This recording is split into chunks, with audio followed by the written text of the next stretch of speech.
I got these wooden spoons from Amazon. I took 3 of them and painted them with khaki color acrylic paint, giving them 2 coats. Once they were dry, I drew on some faces. I used my Posca paint markers to fill them in.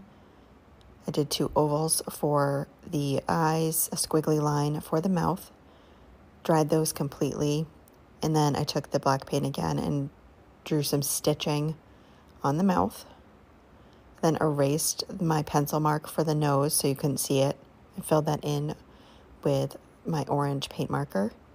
Dried that and then drew some dashes to look like stitching on the nose. Filled in the sides of the eyes with white and then a couple little dots. Next, I'm taking some burlap ribbon and I hot glue it to the sides, just getting it right above the eyes. So I put a hot glue dot on either side of the spoon and then kind of tucked it at an angle and hot glued it to the back and then cut off the excess.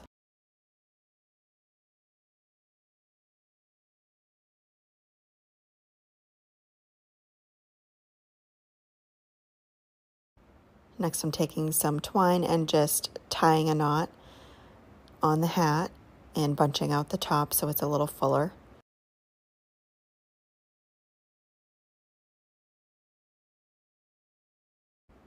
I thought the hats needed a little bit something more, so I added some raffia, just tied that around where I had put the twine, and then cut off some of the excess and then just bunched it up to make it look a little messy. And then took some of this checkered ribbon I got from Dollar Tree, twisted it so it wasn't so big around the handle, and then just kind of trimmed up the ribbon and hot glued it down a little so it wasn't flowing away. Next, I take this glass canning jar that I got from Dollar Tree and cover that with Hazelnut colored chalk paint by Waverly. Dried that completely and then took burnt umber acrylic paint on a toothbrush and hit the toothbrush to splatter the paint down onto the jar.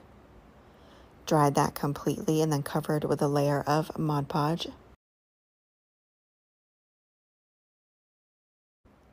And then took this little hanger that I got from Dollar Tree, this little faux leather leaf that says thankful on it, and added Mod Podge to the back of it, and then placed that down on the jar and used my heating tool to make sure that was fully adhered. And then wrapped some twine around the top of the jar and hot glued that into place. I also made a little twine bow to glue onto that hole on the top of that leaf. I added the spoons to the jar, and to keep them into place, I tucked in some raffia and trimmed that up. And that is it for this project. Thank you so much for watching.